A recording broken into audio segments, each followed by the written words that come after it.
بسم اللہ الرحمن الرحیم۔ السلام علیکم فرینڈز، آج میں آپ کے لیے بہت ہی زیادہ ہیلدی، بہت ہی زیادہ پاورفل سفوف لے کے آئی ہوں۔ آپ مجھے بتائیں کہ آپ اپنی لینگویج میں اس کو کیا بولتے ہیں۔ بہت ہی زیادہ طاقتور ہے اور آپ کو بتاتی ہوں کہ کس طرح بناتے ہیں اس کو اور کون کون سی چیز میں کون کون سے فائدے پائے جاتے ہیں۔ تو چلیے سٹارٹ کرتے ہیں۔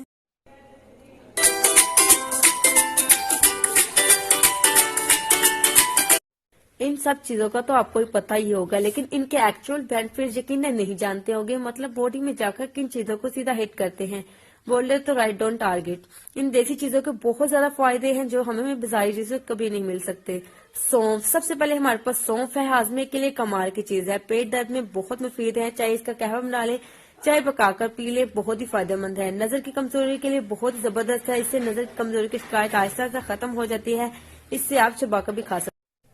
مصری یا مشری، کرسٹل شوگر، روک کینڈی یا نیچر شوگر، اس کے بہت سارے نام ہیں، ذائقہ یونیک سا اور وہ بھی مٹھاس بھرا، کیمیکل سے پاک۔ اب آتے ہیں چاروں مغز کی طرف۔ ایکچولی یہ خربوزے، تربوز، کدو اور کھیرے کے بیج ہوتے ہیں، اس لیے انہیں چاروں مغز کہا جاتا ہے۔ بہت سی دیسی دوائیوں اور نسخوں میں استعمال بھی کیے جاتے ہیں، دماغ کو تیز کرنے میں بہت زبردست کام کرتے ہیں اور 100% مجرب ہیں۔ کھانے میں بہت مزے کے ہوتے ہیں۔ یہ 4 سبزیوں سے نکلتے ہیں، مختلف سبزیوں سے نکلتے ہیں، اس لیے ان کو چاروں مغز کہا جاتا ہے۔ آپ اس کو کسی بھی وقت کھا سکتے ہیں۔ اور اب آتے ہیں کالے چنوں کی طرف۔ کالے چنوں کو عرف عام میں گھوڑوں کی خوراک بھی کہا جاتا ہے، وہ اس لیے کیونکہ یہ انسانی جسم میں بے پناہ طاقت رکھنے والی چیز ہے۔ اسے گوشت کا بہترین متبادل بھی کہا جاتا ہے۔ اگر ان کا باقاعدہ استعمال کیا جائے تو کولیسٹرول اور بلڈ پریشر کو کنٹرول کیا جا سکتا ہے۔ اسٹوڈنٹس کو ہر وقت اپنی جیب میں رکھنا چاہیے کیونکہ ایک تو اس سے جلدی بھوک نہیں لگتی اور دوسرا یہ دماغ کو بہت ایکٹیو رکھتے ہیں اور کھانے میں بہت مزے کے ہوتے ہیں۔ آپ اس کو کسی وقت کھا سکتے ہیں اور اگر آپ اس کو فریش بھنے ہوئے چنے خود بنائیں تو بہت ہی مزے کے لگتے ہیں یہ بھنے ہوئے چنے۔ تو اب آتے ہیں بادام کی طرف۔ بادام کی شیپ انسانی آنکھ جیسی ہے، اس لیے آنکھوں کے لیے بہت مفید ہے۔ باقی چیزوں سے کی نسبت تھوڑے مہنگے ضرور ہوتے ہیں، لیکن دماغ کے لیے اتنے بے شمار فوائد رکھتے ہیں کہ بتانا مشکل ہو جاتا ہے۔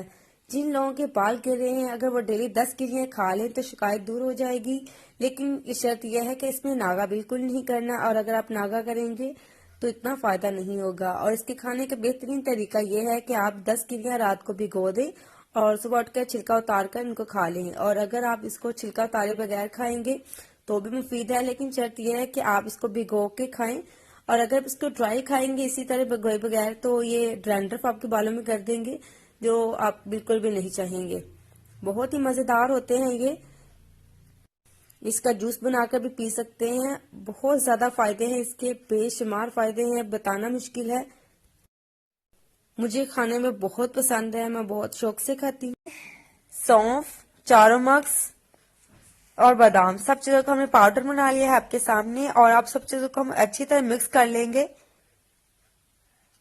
اور اس کے کھانے کا طریقہ یہ ہے کہ رات کو سونے سے پہلے 2 یا 3 چمچ دودھ کے ساتھ کھا لیں، اور اگر دن میں کسی وقت بھی آپ کا دل کر رہا ہو کھانے کو تو کھا سکتے ہیں، بہت مزے کے لگتے ہیں یہ۔ اور اگر آپ سب چیزیں اس طرح لیں گے جس طرح کہ میں نے لی ہیں 6 چمچ، اور مصری ہم وزن لے لیں اور کھانے کے مطابق لے لیں تو یہ بہت فائدہ دیں گے۔ موبائل پہ اور کمپیوٹر پہ کام کرنے والے لوگوں کے لیے بہت مفید ہے، دماغی کمزور لوگوں کے لیے بہت ٹھیک ہے، اور اسٹوڈنٹس جو جن کو سبق یاد نہیں ہوتا ان کے لیے تو بہت مفید ہے یہ، ان کو ضرور بنا کے دیں۔ بچے بڑے سبھی اس کو کھا سکتے ہیں، کسی کو بھی یہ منع نہیں ہے۔ اور سونف کی خوشبو کچھ لوگوں کو اتنی اچھی نہیں لگتی جس طرح کہ مجھے اچھی نہیں لگتی، وہ کم یا زیادہ کر سکتے ہیں۔ تھینکس فار واچنگ، اللہ حافظ۔